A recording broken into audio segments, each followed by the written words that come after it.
Olá a todos, sejam bem-vindos a esta casa de muito amor, de muito carinho, que nos recebe e nos acolhe em todas as tarefas que precisamos.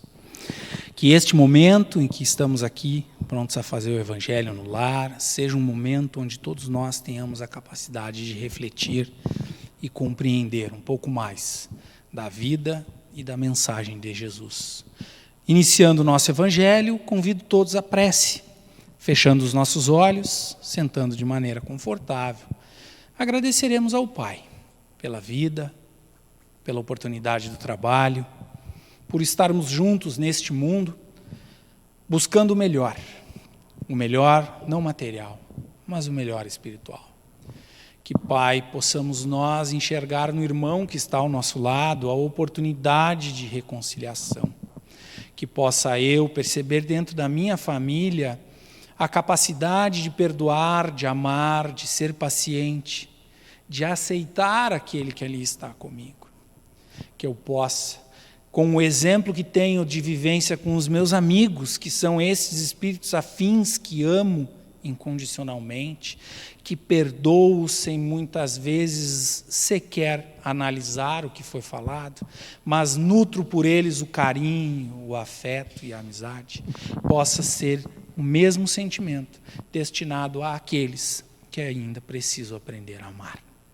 Porque é desta forma, quando todos nós neste mundo nos amarmos, é que seremos felizes. Mestre Jesus, amigos mentores, grato pela presença em nossa casa, em nosso lar, trazendo-nos o conforto do Evangelho.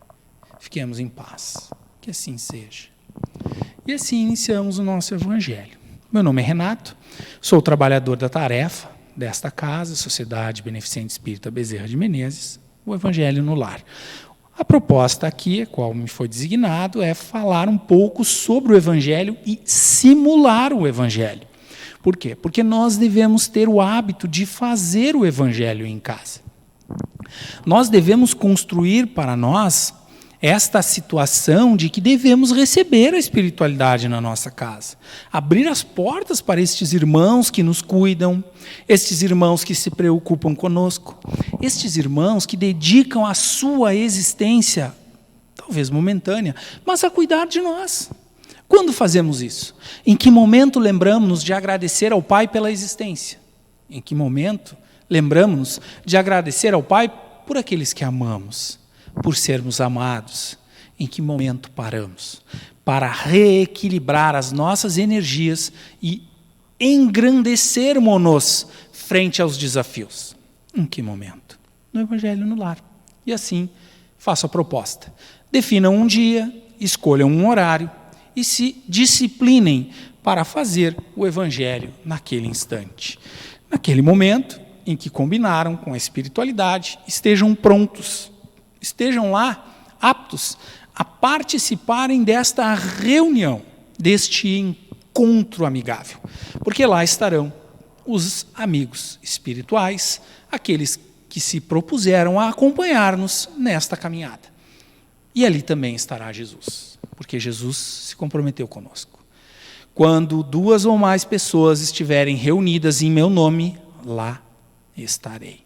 Então, Jesus, tu deves ser muito grande para caber em cada um desses lares que ora junto a ti. E feliz que tu és deste tamanho, porque sabemos que estará em nossa casa. E assim fazemos o Evangelho.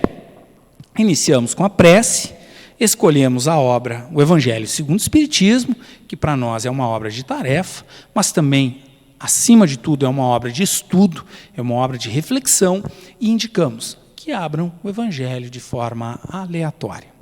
Abrindo o Evangelho de forma aleatória, nós oportunizamos a espiritualidade, o momento de intuição.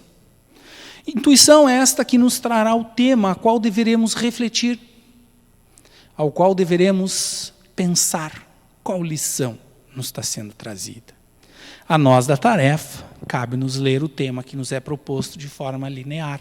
E aqui estou, para ler e refletir sobre o capítulo 23, itens 1, 2 e 3. O capítulo 23 é estranha moral. O trecho que cai a nós é odiar honrar os pais. E assim eu vou ler o que Lucas e Mateus e os Espíritos falam sobre esta passagem que Jesus narrou a esses Espíritos, quando esteve fisicamente conosco. Lucas diz assim: como nas suas pegadas caminhasse grande massa de povo, Jesus, voltando-se, disse-lhes: se alguém vem a mim e não odeia seu pai e a sua mãe, e sua mulher e a seus filhos, a seus irmãos e irmãs, mesmo a sua própria vida, não pode ser meu discípulo. E quem quer que não carregue a sua cruz e me siga, não pode ser meu discípulo. Assim, aquele dentre vós que não renunciar a tudo o que tem, não pode ser meu discípulo. Mateus fala assim: aquele que ama a seu pai ou a sua mãe mais do que a mim, de mim não é digno. Aquele que ama a seu filho ou a sua filha mais do que a mim, de mim não é digno. E os Espíritos, então, nos trazem uma reflexão. Certas palavras, aliás, muito raras, atribuídas ao Cristo, fazem tão singular contraste com o seu modo habitual de falar, que instintivamente se lhe repele o sentido literal, sem que a sublimidade da sua doutrina sofra qualquer dano. Escritas depois de sua morte, pois que nenhum dos evangelhos foi redigido enquanto ele viveu, lícito é acreditar-se que, em casos como este, o fundo do seu pensamento não foi bem expresso, ou, o que não é menos provável, o sentido primitivo, passando de uma língua para outra, há de ter experimentado algumas alterações. Basta que um erro se haja cometido uma vez para que os copiadores o tenham repetido, como se dá frequentemente com relação aos fatos históricos. O termo odiar, nesta frase de Lucas, se alguém vem a mim e não odeia a seu pai e a sua mãe, está compreendido nessa hipótese. A ninguém acudirá a atribuí-la a Jesus. Será então supérfluo discuti-la, e ainda menos tentar justificá-la. Importaria primeiro saber se ele a pronunciou, e em caso afirmativo, se na língua em que se exprimia a palavra em questão tinha o mesmo valor que na nossa. Nessa passagem de João, aquele que odeia sua vida neste mundo, a conserva para a vida eterna, é indubitável que ela não exprime a ideia que lhe atribuímos. E com esse sentido de odiar os pais, como foi falado, por Lucas, aquele que não odiar seus pais, sua mãe, não é digno de mim, ou então Mateus, quando nos coloca, aquele que amar menos a seus pais, não é digno de mim, podemos entender que quando Jesus diz que nós não devemos, que aquele que deve odiar o pai e a mãe, ou amar menos do que a mim, do que a ele, o que Jesus quer dizer com isso? Jesus quer dizer que se você diz amar a ele, como você não vai amar aos outros? E quando coloca ali Lucas, odiar seu pai e sua mãe, podemos entender que a palavra não era odiar que Jesus usou. Talvez na parte de Lucas, amar menos. Não é digno de mim? Ou seja, você deve amar seus pais tanto quanto me ama. Você deve, já que dizes que me ama, ter o mesmo sentimento por esses que estão à tua parte. Porque se não fores assim, talvez não me alcance. Talvez você não consiga chegar a mim se não aprender a amar a todos. Porque esse é o propósito. Não devemos odiar, e sim amar. Essa é a proposta da nossa existência. Quando Deus nos coloca no mundo, junto com outras pessoas, o propósito é que nós aprendamos a viver em sociedade. Lá está a lei de sociedade, onde diz que o homem é um ser que precisa das relações sociais, pois nós aprendemos com os exemplos dos outros. Nós aprendemos com os erros dos outros, assim como os outros aprendem com os meus erros e com os meus acertos. Como então atribuir a Jesus a palavra odiar? Como compreender que Jesus cria uma condicional se, ou seja, se você fizer isso, se você fizer aquilo? Jesus jamais nos condicionaria, Jesus jamais nos colocaria num momento onde nós teríamos que decidir por aqueles que estão à nossa volta, porque isso faz parte do alcançar Jesus, é aprender a amar aquele que está ao meu lado, é aprender a perdoar aquele que está comigo.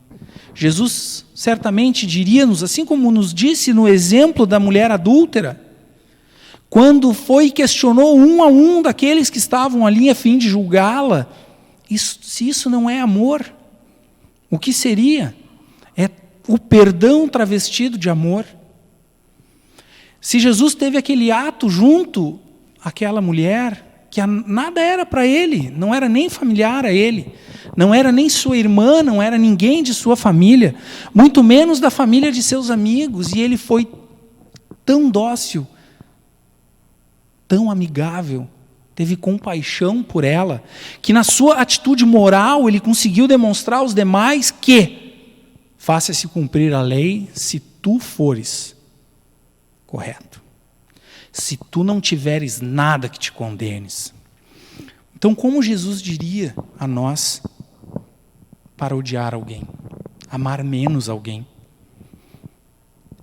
Essas questões que nós muitas vezes colocamos como equívocos de entendimento nosso, de tradução, de percepção, assim como foi falado, e todos nós sabemos na história, que os evangelhos foram escritos muitos anos depois da convivência com Jesus. Certamente muitos dos ensinamentos do Mestre sofreram distorções. E este capítulo, a moral estranha, é um capítulo justamente que tem esse nome para que nós possamos refletir ainda mais. Será que Jesus teria mesmo dito aquilo? Será que não ficou um sentido diferente com relação ao que foi traduzido? E esse é o ponto. É dessa forma que nós devemos refletir quando os Espíritos nos intuem a abrir neste capítulo. No capítulo onde temos a divergência entre a palavra e a atitude. E aí a gente vai conseguir confrontar e conseguir entender qual foi o sentido que Jesus quis nos trazer no momento em que ele diz: aquele que não odiar pai e mãe não será digno de mim. Aquele que me amar menos do que seus pais não será digno de mim. Então vamos refletir sobre essa atitude, sobre essa postura. Será que nós somos dignos de Jesus? Será que nós amamos os nossos pais tanto quanto amamos a Deus e a Jesus? Esse é o ponto.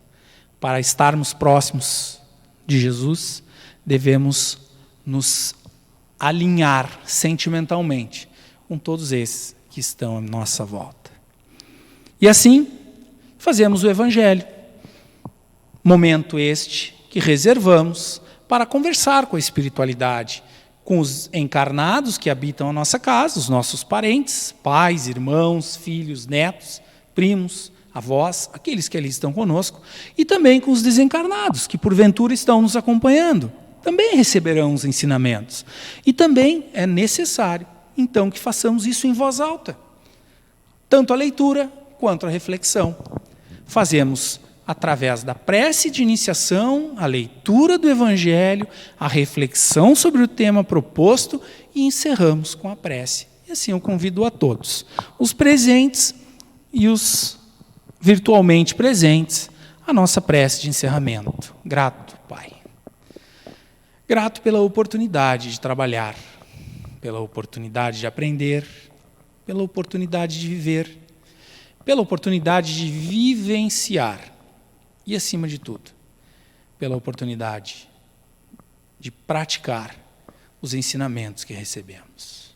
Amigos mentores, que neste momento seja nos trazido a energia que tanto precisamos, que mentalizemos junto com vocês cada um dos espaços da nossa casa, alimentando de energia positiva cada um dos ambientes, energizando a nossa casa para que tenhamos ali o equilíbrio necessário, a fim de reavaliarmos as nossas atitudes e as nossas posturas. Amigos, que a prece que agora fazemos em uníssono seja levado a todos aqueles irmãos encarnados e desencarnados que estão em sofrimento. Que seja levados a eles a luz que tanto precisamos para dar os passos necessários na caminhada do progresso.